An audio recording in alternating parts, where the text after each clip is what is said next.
Hi, this video is for Functional Skills Level 1 and Level 2, and we're going to be looking at direct proportion. So first of all, what is direct proportion? Well, direct proportion is when two things increase at the same rate. So for example, the more hours you work, the more you'll get paid, or the more cake you want to make, the more ingredients you'll need. So let's have a look at some examples. It always makes it a little bit clearer, I think. The first one here is the London living wage is £10.75 per hour at the moment. If somebody who earned the London living wage worked for 7 hours a day, how much would they get paid? Well, I know that they get paid £10.75 for 1 hour. So if I multiply that by 7, then I'll work out how much they get paid for 7 hours, because the two are in direct proportion. So they would earn £75.25. Another example, I've got here a recipe for sponge cake, and it makes a cake that's big enough to serve 8 people. But what if I only wanted to make a cake for 4 people?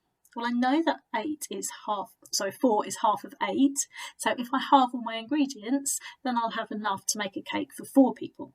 So 125 divided by 2 is 67.5. So I need 67.5 grams of butter, sugar, and self-raising flour.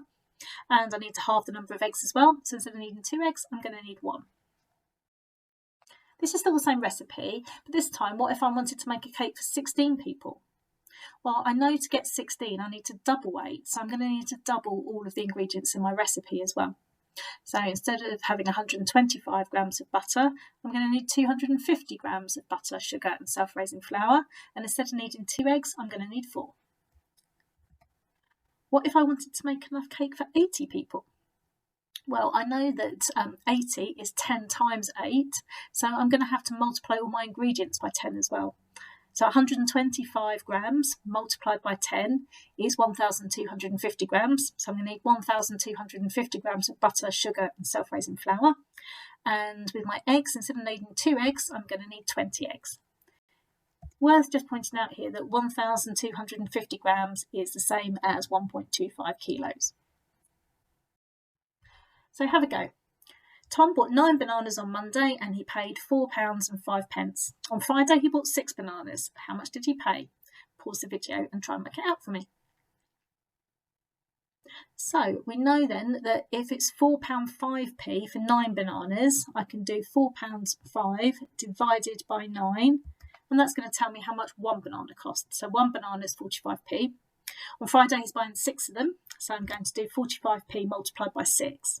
And that gives me 2.7.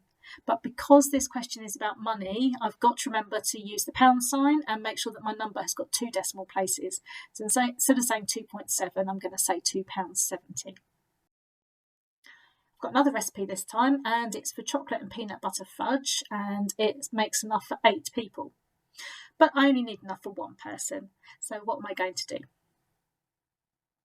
Yeah, that's right. I would divide each amount by 8. So first of all, I'm going to do 350 divided by 8. Shows me I need 43.75 grams of chocolate chips. 400 divided by 8, and that means I need 50 grams of condensed milk. And 120 divided by 8 means I need 15 grams of peanut butter.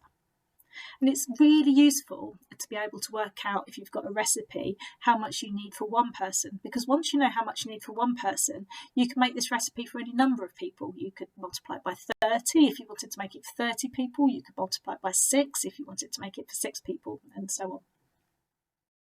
So what next? Well, make sure you're comfortable with ratio and direct proportion, first of all. And if you are working at level 2, next you need to watch the video on inverse proportion.